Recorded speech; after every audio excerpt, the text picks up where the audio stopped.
Hey guys, Zomfox here, and today it is time to look at the 2024 UFL season and look at who were the top 5 best QBs of the year.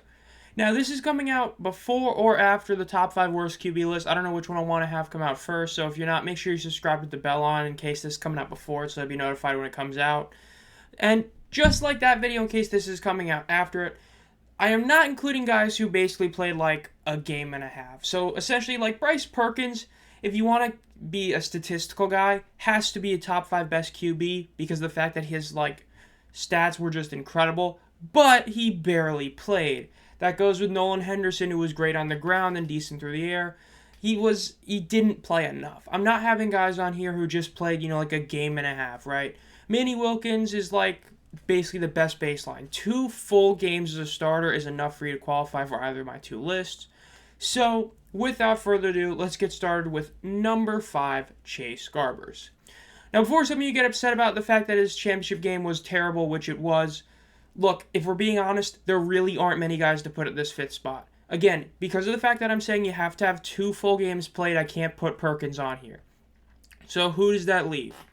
Well, that would leave a guy like Danny Etling, except he also played like trash in a playoff game. The difference is he didn't even win a playoff game, and he was never considered a great QB. Now, Garbers was not incredible this year. He was a efficient passer early on. He had that terrible Week 10 game and the terrible championship game, but overall, he still was really solid to start the year, and the fact is he still finished 3rd in completion percentage, tied for 6th in passing TDs. He didn't get sacked all that much. He basically never fumbled. Again, he didn't play the full season, but he still was up there in stats like passer rating. While his yards per attempt was god-awful, 5.5 is horrific. It's just for the 5th spot, there really weren't that many guys fighting for it. At the end of the day, he was a better QB than Dormady. Yes, Dormady would give you flashes, but as a whole, especially during the last couple of weeks when he was starting, we saw why Garbers was the starter over Dormady. Dormady as a whole was not good. And no, you can't just use that like one decent drive in the championship game to say Dormady should be on here above Garbers. Garbers was better across the year. And so because of that, he gets the number 5 spot. Again, this is a very weak 5th spot. Again, it was basically between like Dormady, it was between Etling, E.J. Perry, I guess, technically could have an argument. It's just, when you get to the 5th spot, there's really only so many guys you can have on this list. And of those guys, Garbers was the best. Again, yes, his championship game was bad, but he still did win a playoff game. He still was an MVP candidate early on in the season. He does deserve the number 5 spot, if it's mainly because of the fact that everybody else just kind of doesn't deserve it in a sense. Number 4 is going to be Matt Corral. Should not be a shock at all. Matt Corral definitely deserves this 5th spot, or this 4th spot. Look, Corral played himself into this spot with the playoff game he had. Let's be very clear here. Look, Martinez was the league MVP, so he was playing behind the MVP. And some people still believe Corral's a better QB than Martinez, despite Martinez winning MVP. Is he a better passer? Yes. Is he a better QB? No. But he was still a damn good QB. The fact is that if he has to come back next year and be the team's legit starter, if Martinez, let's say, goes to the NFL, and you're a Stallions fan, you're not upset at this. Look, his playoff game, even though he had the early INT, the fact is he played incredible for the most part. He threw an interception, yet still had a 113 passer rating. So that shows just how good he was. He had almost 11 yards per attempt. He did throw 2 TDs. He only got sacked once in that playoff game. And he only got sacked 4 times in the games he did play. Now, his overall stats in the regular season, nothing was super incredible except yards per attempt, which again was 2nd in the league, which is a really good number. He, naturally because of how long he played and all that, he wasn't able to get all the counting stats you'd want to see, like passing yards, TDs, and all that. And even some of the other ones like completion percentage and pass rating was just kind of mediocre at. But the fact is, again, what he did in the playoff game is why the Birmingham Stallions are champions. If he doesn't come in and play as well as he does, they probably don't make it into the championship game and go on to win the championship. And again, it's one of these things where he would have been, heading into the postseason, he would have been probably 6th on the list. He would have been behind Etling and, of course, Chase Garbers. But both those guys kind of lowered their stock with their playoff games, whereas Matt Corral raised his. Because of that, he gets the 4th spot as the 4th best QB this past year. I really don't see how you can argue against this one personally. I think that if you're a Brahmas fan, even you would admit that you'd rather have Corral as your starter than Garbers. So, he comes in at number 4.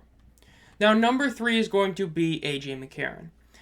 I mean, again, this one shouldn't shock people. Was his overall season a disappointment? It was. Whether it be the playoff game where he didn't play great, whether it be the early on in the season where he wasn't doing a lot, he had like 2 or 3 weeks where it was truly incredible, and the rest was just kind of basically playing like Chase Garbers.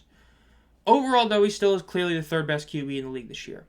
He finished 4th in yards, 10th in yards per attempt, which isn't great. Tied for 2nd in passing TDs, 4th in pass rating, that's great. 5th in completion percentage, really great. Tied for 4th in interceptions, tied for 3rd in sacks taken, and tied for 8th in fumbles. Again, he kind of has to be 3rd on here. The fact is, of the 3 guys you would call elite, he was clearly the 3rd best of them. Even before the leg injury, he was pretty clear he was the 3rd best QB in the league. Not, a top 2 guy, but still a great player. And he pretty much reinforced that at the end of the year. Again, if Garbers would have gone on to win the championship, you could have made a case Garbers ahead of him. I'm not saying I would have done it, but you could have made a case. Same with Etling in that regard, and same with Corral if he had, been the starter in the championship game and all that. Look, the fact is McCarron, he came back from the injury, looked terrible, and before the injury, he was just really good. He wasn't great. I know a lot of people had him as MVP. He was an MVP race kind of guy, kind of by proxy. His team was good. He's the QB. Their receivers all were eating, but he himself wasn't playing incredible. Again, a 6.2 yards per attempt with the receivers he has isn't insane. That's enough negative talk. Look, he still is 3rd on this list. He definitely deserves to be 3rd. The fact is that you can't really argue anyone else above him except the 2 guys that we all know are above him. The fact is he did play most of the season, minus a couple games from the leg injury. But overall, he was a very solid QB. He wasn't incredible. He did not live up to the hype he had heading into the season. But again, he's one of those guys where the hype was a lot. And when you compare the other 2 guys that had a lot of hype in Te'amu and Case Cookus, yeah, it looks a lot better to barely not live up to the hype than whatever the hell happened with those 2 guys. So with that, you got to give him credit. He was definitely the 3rd best QB in the league this past year. That's why I have him at 3. So congratulations, McCarron is 3rd. Number 2 is going to be Luis Perez. No argument should be made here.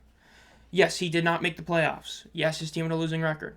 But he finished number 1 in passing yards, tied for 7th in yards per attempt, 1st in passing TDs, 2nd in passer rating, 4th in completion percentage, tied for 4th in INTs, tied for 6th in sacks taken, tied for 8th in fumbles. Look, him and Te'amu both played and started all 10 games in the season. Those are the only 2 guys that did that. Everybody else had different starters during the year at some point. Perez was incredible. Te'amu, not so much. Perez, look, he isn't just number 1 because he had all these attempts and all these stuff, right? He had a better yards per attempt than, let's say, McCarron, who we just saw, yet had better overall stats than McCarron. That shows just how good Perez was. And this isn't to say Perez's receiving core is bad. It's one of the best in the league, but it's not as good as what McCarron had. So when you consider both those factors, it's pretty clear Perez has to be number 2. Look, I said about midway through the season that Perez was a better QB than McCarron. I remember people were acting like that was crazy, and now that take his age like a fine wine, because throughout the entire season, Perez, his one game he played bad was that Houston game, and they lost.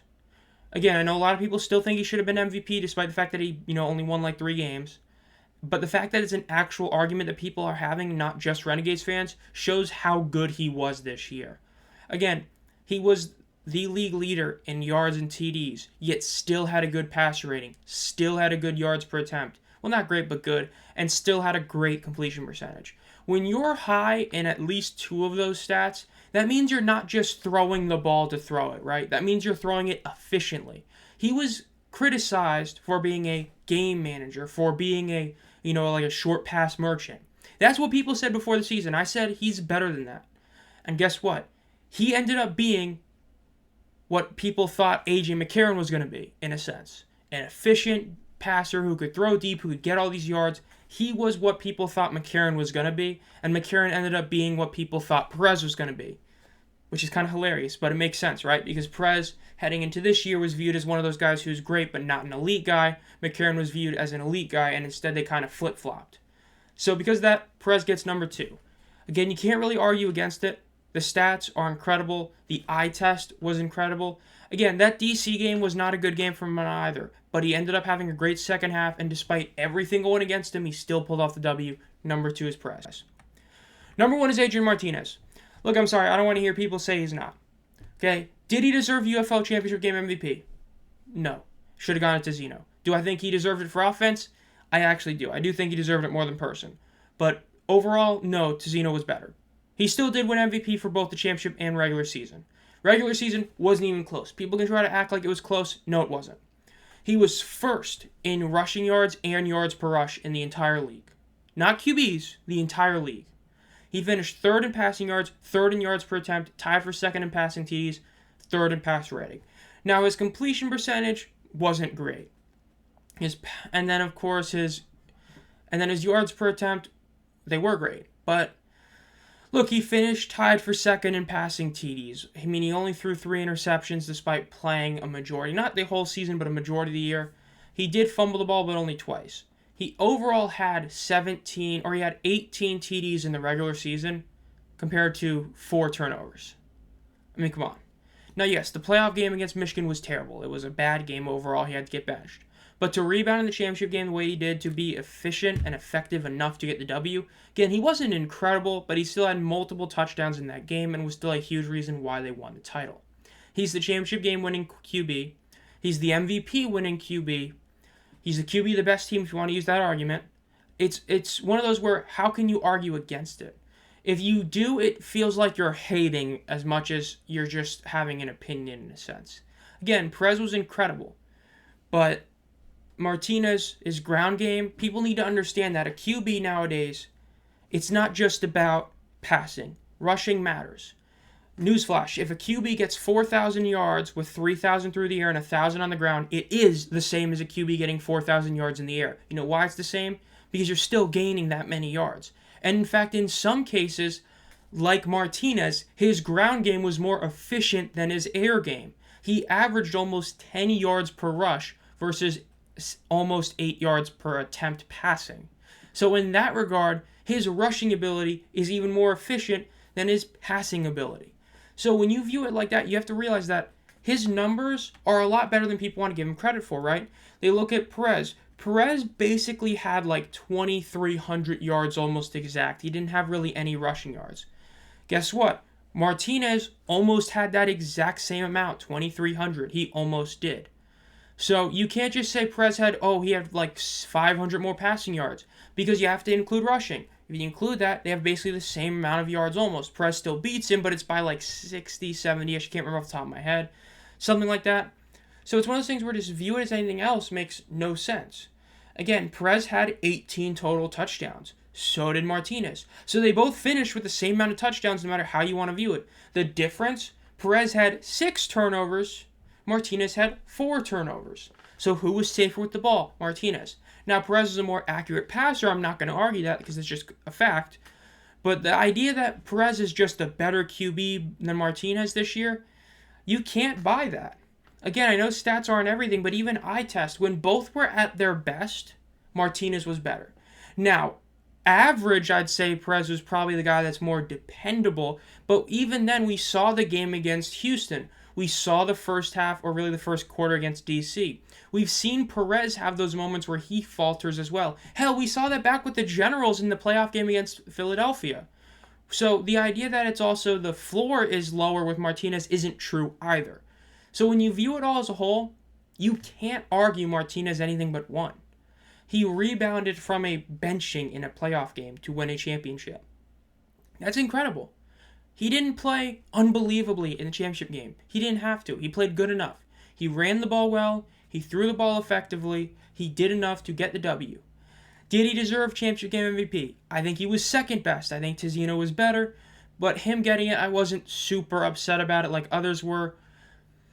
He is the best QB in the league this past year. He just is. And again, yes, the Stallions now have had that happen in back-to-back seasons where they've had the best QB of the league, and really overall, because I think everybody agrees Magoo was just far and away the best QB even last year across the XFL and USFL.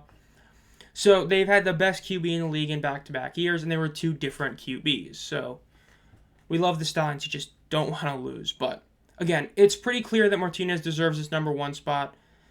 I mean, I don't know how you argue against it with what he did, so he comes in number 1.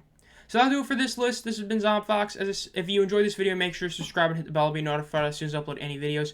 Again, either before this or after this, I'll have my top 5 worst QB list come out. Again, I get that Bryce Perkins statistically has a good argument for top 5, but the fact is he didn't play enough for me to justify putting him on here. He basically played like maybe 2 full games, but not even. I think it's more about like a game and a half when you consider the fact that he was splitting time with Lewerke, then had like 1 drive in week 10. So because of that, I didn't want to include him. Let me know what your top 5 is down below. And think about becoming a channel member if you want to support the channel for as little as 99 cents a month. And as always, guys, have a great night.